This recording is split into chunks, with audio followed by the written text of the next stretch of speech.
La cassette qui suit sera pénible pour vous comme elle l'a été pour moi dans sa lenteur de rythme. Mais je vous serai gré de l'écouter, de la supporter, mais même si elle vous semble longue et lente, parce que il m'est impossible de vous la rendre à un rythme plus avancé, plus régulier, à cause de la nature du sujet. Selon la réponse que j'aurai de cette cassette, il me sera à l'avenir possible de commencer à rendre compte à l'homme des structures universelles que nous appelons les mystères. Comment l'homme, qui ne possède pas encore la vision éthérique, peut-il écouter, entendre du matériel qui couvre les mystères sans se fatiguer l'esprit? Surtout lorsque de tels propos se situent vis-à-vis l'avenir et semblent être au-dessus de son intérêt personnel aujourd'hui. Une seule réponse à cette question. L'homme qui avance graduellement vers la conscience doit s'habituer petit à petit à pouvoir entendre des propos qui aujourd'hui ne font pas partie de sa vie, de sa conscience, mais qui un jour feront partie intégrale de son expérience. Donc, nous voulons préparer lentement l'homme à des concepts, des idées qui ne relèvent pas aujourd'hui de son expérience, mais qui demain feront partie de son travail et de sa vie sur le plan matériel ainsi que sur le plan éthérique. Nous avons choisi dans ce but de répondre à une question souvent fois demandée: si oui ou non le centre de la Terre est habité. La réponse est affirmative. Le centre de la Terre est habité par des hommes qui possèdent une intelligence, non pas une intelligence créative telle que la nôtre, mais une intelligence dont la fonction est de maintenir l'équilibre entre la croûte terrestre et les forces ou les courants telluriques qui lui permettent de maintenir sa forme globulaire. Ces êtres du centre de la Terre ne sont pas doués tels que nous du sens de la vision. Donc, ils n'ont pas à utiliser un corps astral. Ils se déplacent dans leur monde selon un mode de perception de sensibilité qui correspond aux variations de leur éther primordial. Ces hommes font partie d'une humanité qui n'a jamais connu l'expérience du corps matériel tel que nous la connaissons. Ce sont des êtres particulièrement primitifs, particulièrement incomplets dans l'organisation totale de leur être matériel. Ils évoluent au centre de la Terre parce qu'ils sont ainsi protégés contre les éthers plus lourds qui, au cours des âges, ont servi à la création de l'homme et des différentes formes de vie qui existent sur la surface de la Terre. Ces hommes du centre de la Terre travaillent à l'équilibre et au maintien de l'équilibre des forces telluriques de notre planète, non pas pour le bénéfice de l'homme, mais pour leur protection en tant que groupe. Les forces telluriques sont de grandes puissances primaires sur la Terre et ont un effet sur tous les royaumes de notre planète. Donc, ces êtres ont une grande influence sur l'évolution matérielle de l'homme, des animaux, des plantes et du minéral.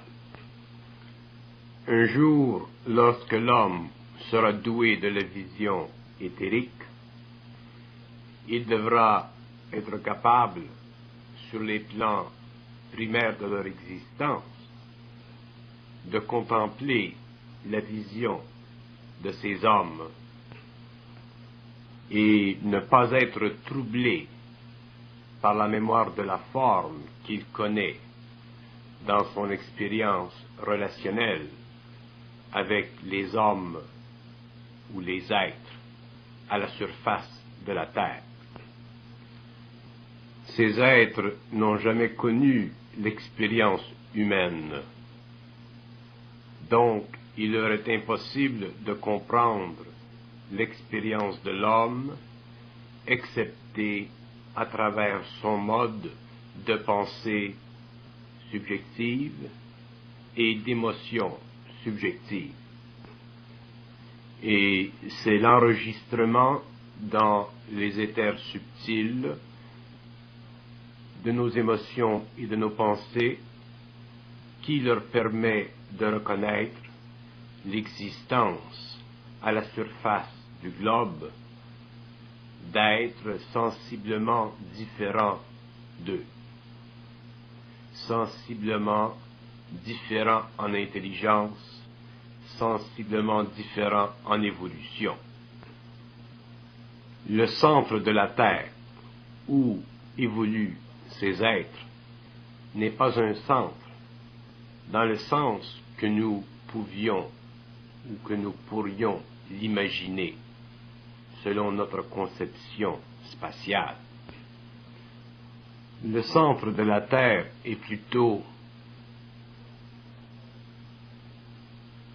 ou représente plutôt, un espace où sont concentrées de grandes forces dites telluriques, forces qui sont à la fois le médium éthérique de basse vibration qui supporte l'existence, l'évolution de ces êtres et leur permet d'être en œuvre à l'intérieur d'une planète qui, en surface, supporte une autre qualité d'être en évolution que nous appelons les hommes. Donc, ces conditions qui pour nous sont telluriques, magnétiques, très près du minéral, sont pour eux des conditions très vitales. Bien que ces êtres aient pour fonction de maintenir l'équilibre entre les forces telluriques et la croûte terrestre, ils ont aussi la capacité, malgré eux-mêmes,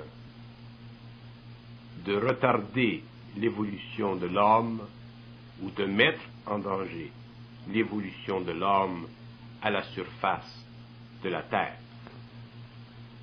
Puisqu'ils ont la sensibilité requise pour percevoir les émotions et les pensées subjectives de l'homme, ils ont la capacité de se servir de ce matériel subtil pour se construire des corps de plus en plus denses qui pourraient éventuellement, tel qu'ils l'espèrent, leur donner accès à la vision, à la vue matérielle que nous possédons.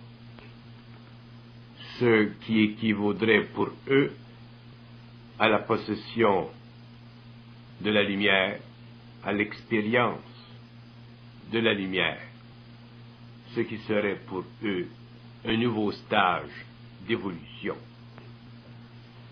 À cause de leur niveau d'évolution inférieur,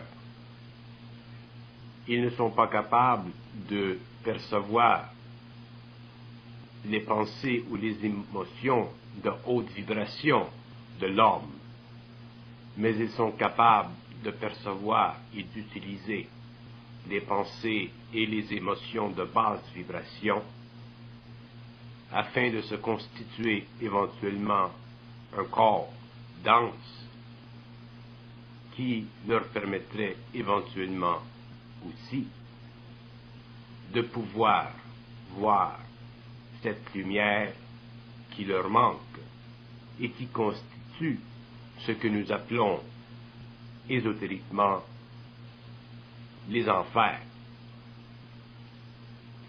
L'absence de cette lumière pour eux est pénible et l'homme a intuité par le passé que ce monde est exactement le monde référé dans les archives en tant qu'enfer.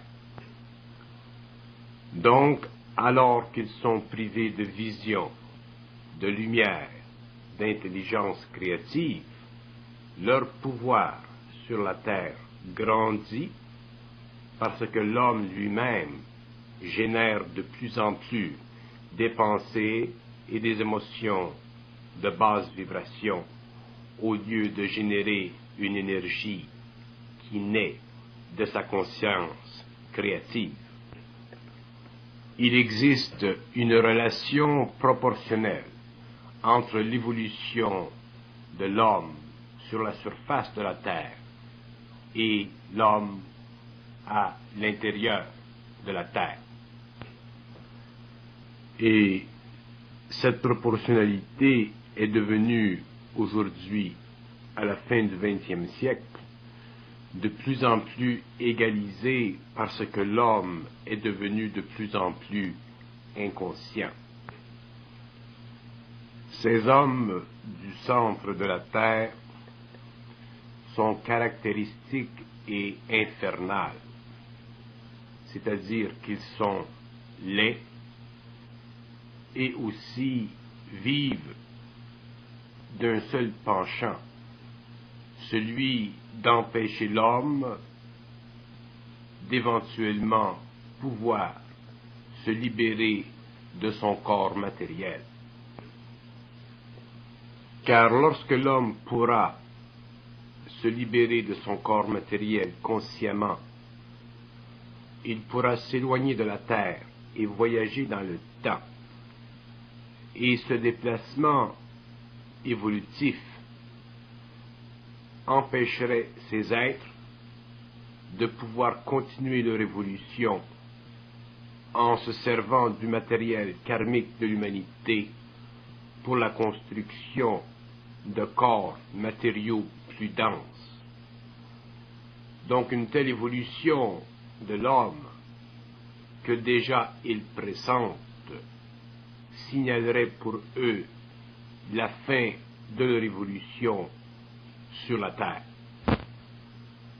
Donc, pour ces êtres, l'évolution de l'homme, l'évolution qui vient, est définitivement une menace et ils feront tout en leur pouvoir pour empêcher une telle évolution. Les hommes croient malheureusement que seuls les êtres sur la surface de la Terre ont une influence directe sur leur destinée. Et l'homme peut commencer à réaliser ceci seulement lorsqu'il commence à prendre conscience que ses pensées ne sont pas nécessairement les siennes. Si la voyance existe telle que nous en avons des preuves dans la vie, il est évident qu'il y a beaucoup plus d'activités invisibles qui affectent la destinée de l'homme sur le plan matériel que ne le laisse croire ses sens abrutis par la matérialité de son corps. Tant que la conscience de l'homme ne sera pas suffisamment raffinée, elle sera conditionnée par ses sens, donc elle sera limitative, et elle l'empêchera d'avoir une conscience précise et juste de ce que nous appelons la réalité. Naturellement, la conscientisation de l'homme, le début de cette conscientisation, doit se faire au niveau de son mental, puisque c'est à partir de son mental qu'il peut accepter ou rejeter des propos qui dépassent sa sensorialité normale, propos qui font partie de son extra-sensorialité, propos qui font partie de ce que nous voulons bien appeler les mystères de la vie, qui défient sa réalité sensorielle et l'amène petit à petit à convenir d'une réalité beaucoup plus profonde, beaucoup plus occulte et beaucoup plus réelle de la vie. Les hommes du centre de la Terre constituent la vieille arrière-garde de l'humanité. Ils représentent ce que l'homme doit fuir de plus en plus dans le temps, ce que l'homme doit contrôler de plus en plus dans le temps, afin de se protéger contre les très grands cataclysmes qui s'abattra sur l'humanité lorsque l'axe de la Terre pivotera sur lui-même. Le plus grand danger que fait face l'humanité, ce n'est pas le danger ou les dangers qui pourraient naître des confrontations des nations, bien que ces dangers soient très grands. Mais le plus grand danger qui fait face à l'homme, c'est le danger qui naît de l'activité de ces êtres lorsqu'ils sentiront que l'homme est prêt à laisser sa planète pour se déplacer dans le temps. C'est à partir de ce moment-là que l'humanité vivra de très grands cataclysmes et que le visage de la Terre sera totalement transformé. En ce temps-là, ces êtres concentreront l'énergie tellurique au centre de la Terre, et la Terre basculera parce que le déséquilibre entre la croûte et ses forces sera tel que la Terre ne pourra plus maintenir la régularité de sa pulsion. Et le basculement de la Terre fera en sorte que les continents glisseront sur les couches liquéfiées et gazeuses qui les maintiennent aujourd'hui dans un état plus ou moins calme, dans un état plus ou moins statique. Ceci aura pour conséquence de faire déplacer, chavirer sur la planète le solide et le liquide. Ce sera alors nécessaire à l'homme de pouvoir contrôler ses forces, ses intelligences, afin de redonner à la Terre son équilibre, de lui reconstituer un visage, et afin de permettre que l'humanité continue son évolution. Ces hommes du centre de la Terre perçoivent sensiblement le langage de l'homme, mais ne le comprennent pas. C'est pourquoi ils ont une méfiance naturelle de l'homme, et cette méfiance colore la nature de leurs activités contre l'homme. Et il leur est impossible de comprendre les intentions de l'homme. Ils ne peuvent que sentir le mouvement éventuel de l'homme, et ceci crée en eux une sorte de panique. L'homme verra au cours des prochaines générations une activité de plus en plus intense, de plus en plus renouvelée, activité géophysique sur la surface de la Terre.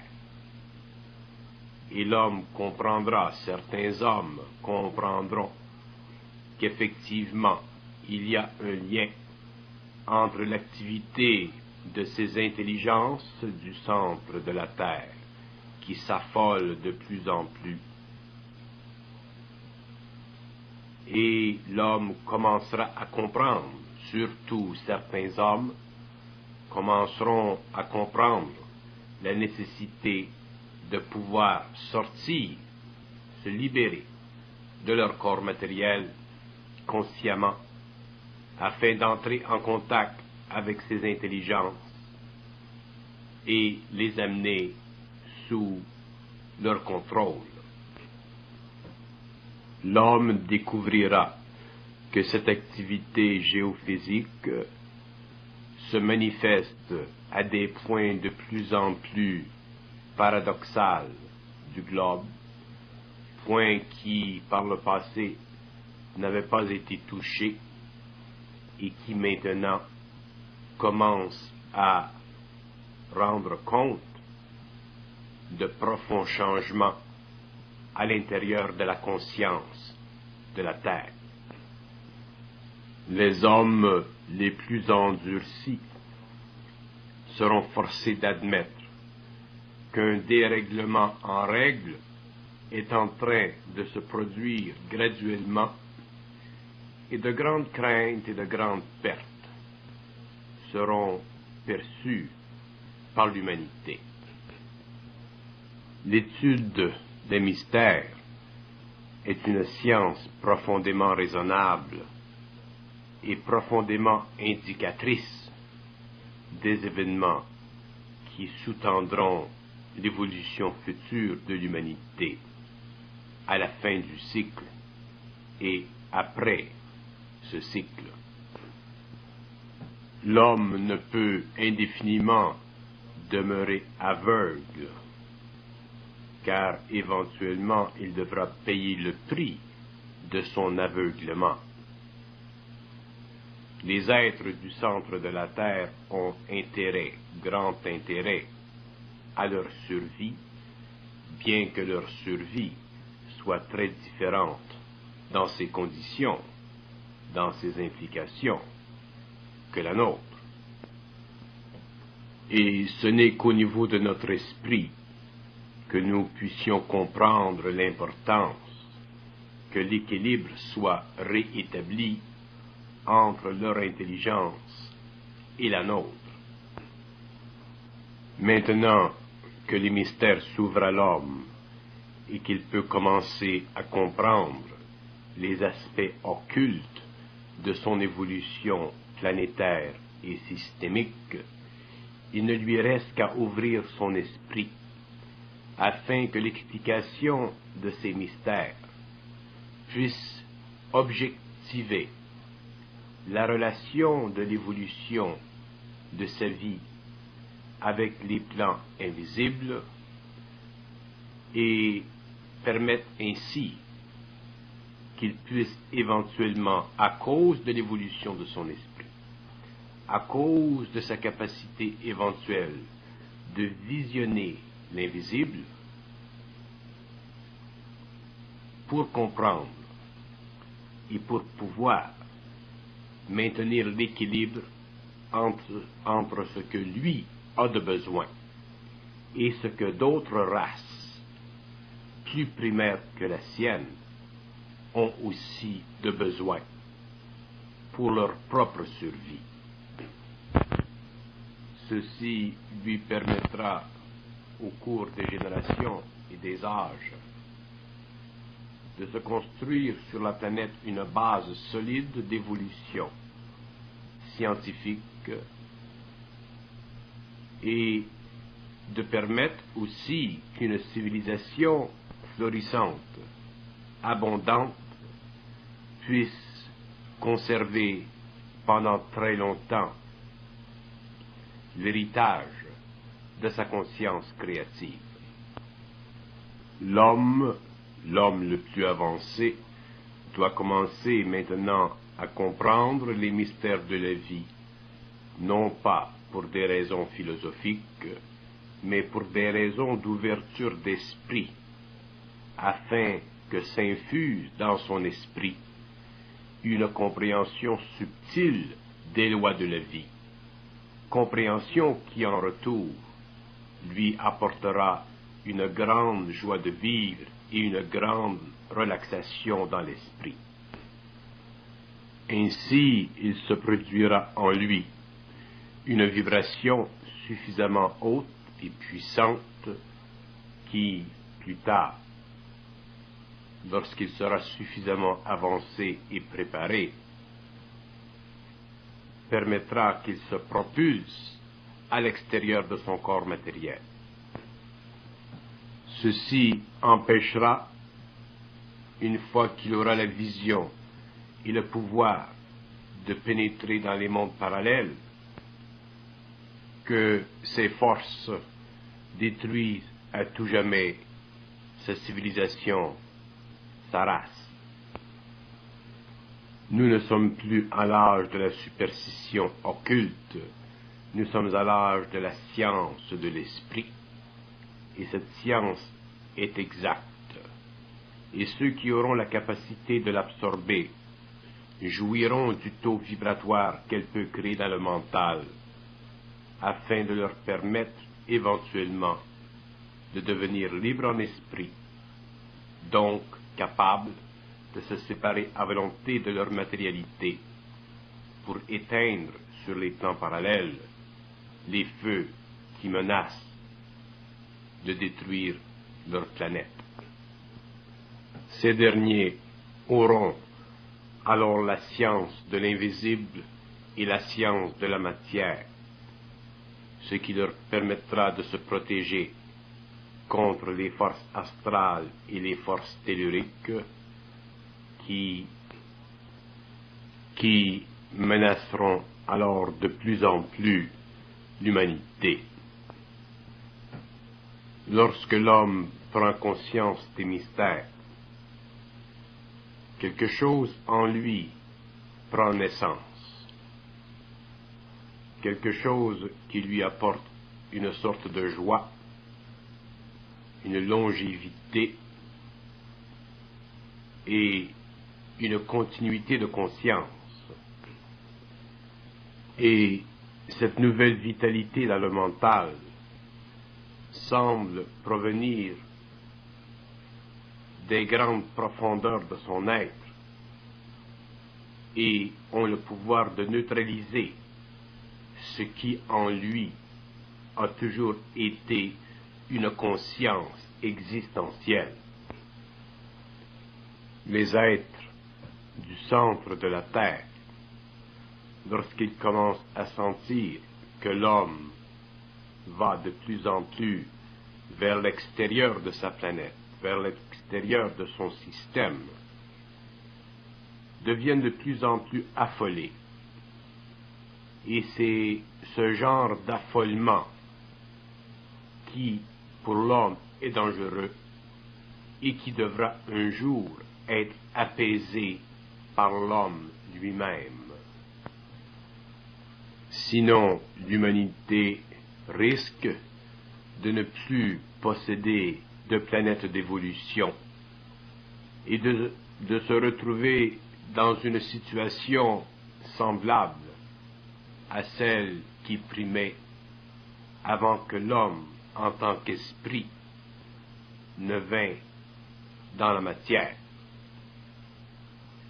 Une telle expérience pour l'esprit de l'homme est pénible parce qu'il se voit obligé de errer dans le cosmos au lieu de se bâtir dans un corps matériel une condition d'existence qui lui permet de vitaliser la matière et d'imprimer dans la matière sa perfection en évolution.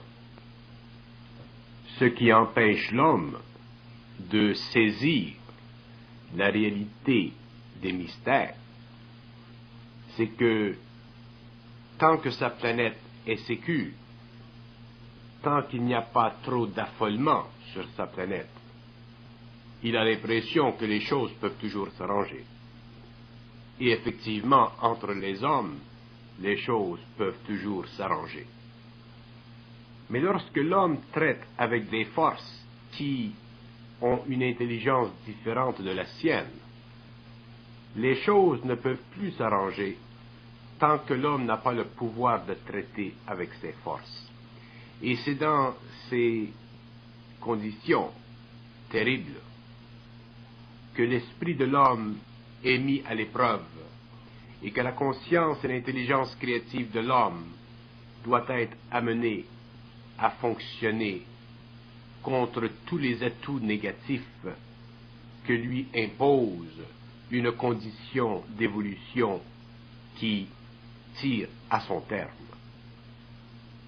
C'est pourquoi ces choses, ces points brûlants de l'histoire de l'homme, ces aspects profonds de la réalité de l'homme, sont très loin de son esprit, parce que l'homme aujourd'hui traite encore avec les hommes et traite à l'intérieur des affaires de l'homme. Mais un jour viendra où l'homme devra traiter cosmiquement.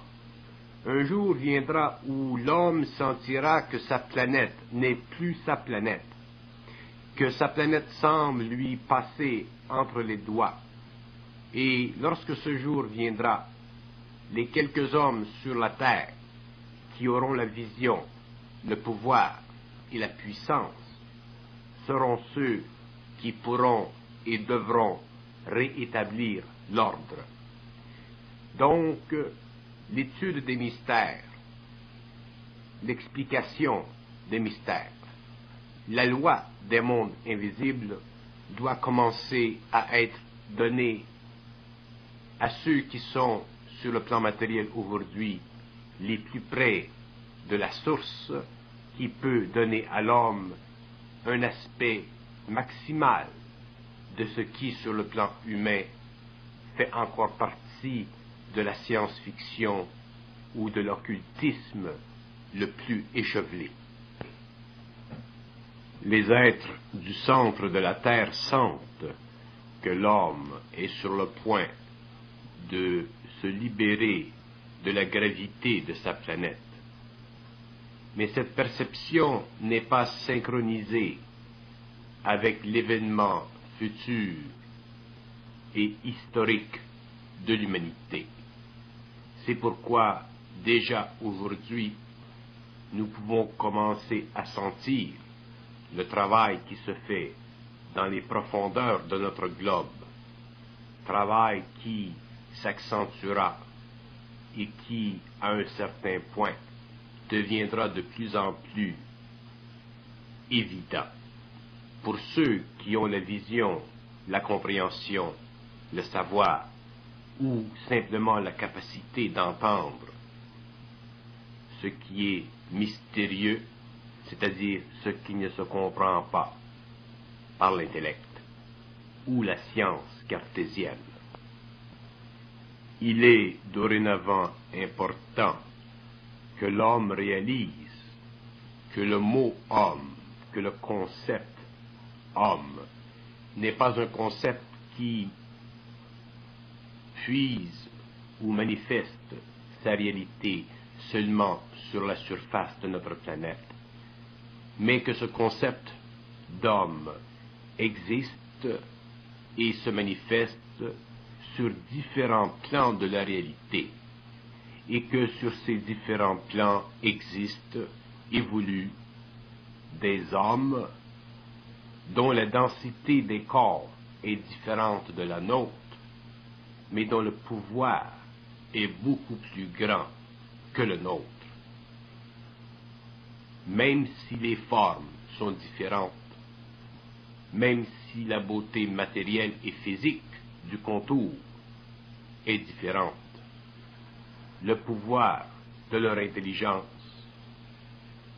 le pouvoir de leur énergie est suffisant pour transformer complètement l'avenir d'une civilisation.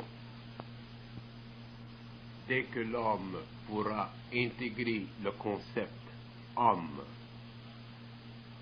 sur différents plans de l'évolution, sur différents plans de la réalité, il lui sera facile de comprendre l'organisation occulte et invisible de la création. Mais tant qu'il sera habitué et qu'il aura la fausse mémoire que le concept de l'homme, le concept homme, n'est qu'un concept planétaire, il lui sera impossible d'absorber en lui une vibration mentale supérieure, lui donnant accès à la compréhension parfaite, claire et absolue de ce que nous appelons sur notre planète les mystères, mais qui, en réalité, n'est qu'un mot pour dénoter ce qui ne se comprend pas à partir de notre intellect rationnel. Ces hommes du centre de la Terre sont particulièrement bien adaptés au maintien de cette fonction qui est celle de maintenir l'équilibre entre la croûte terrestre et les forces telluriques de notre globe. Malheureusement, dans un sens seulement, ces êtres n'ont pas la capacité d'être à l'abri de nos pensées et de nos émotions négatives, qui leur donnent l'occasion de se développer une matérialité plus dense, occasion qui, sur le plan de l'évolution, les rend de plus en plus dépendants de l'homme. Donc il est normal, dans un sens, que l'évolution future de l'homme, celle qui le projette éventuellement en dehors de son système, leur crée une sorte d'anxiété, une sorte de dépendance qui pourrait être pour l'humanité dévastatrice si les lois de l'invisible n'étaient pas un jour comprises par l'homme, du moins par un certain nombre d'hommes sur la terre. C'est pourquoi l'explication des mystères est devenue aujourd'hui impérative et constitue pour l'homme une nouvelle école, une école créative qui, naturellement, au cours des générations, permettra à l'homme d'entrer en contact avec les plans sublimes, subtils de la matière, où il pourra travailler, créativement avec des forces qui, au lieu de lui nuire, le serviront.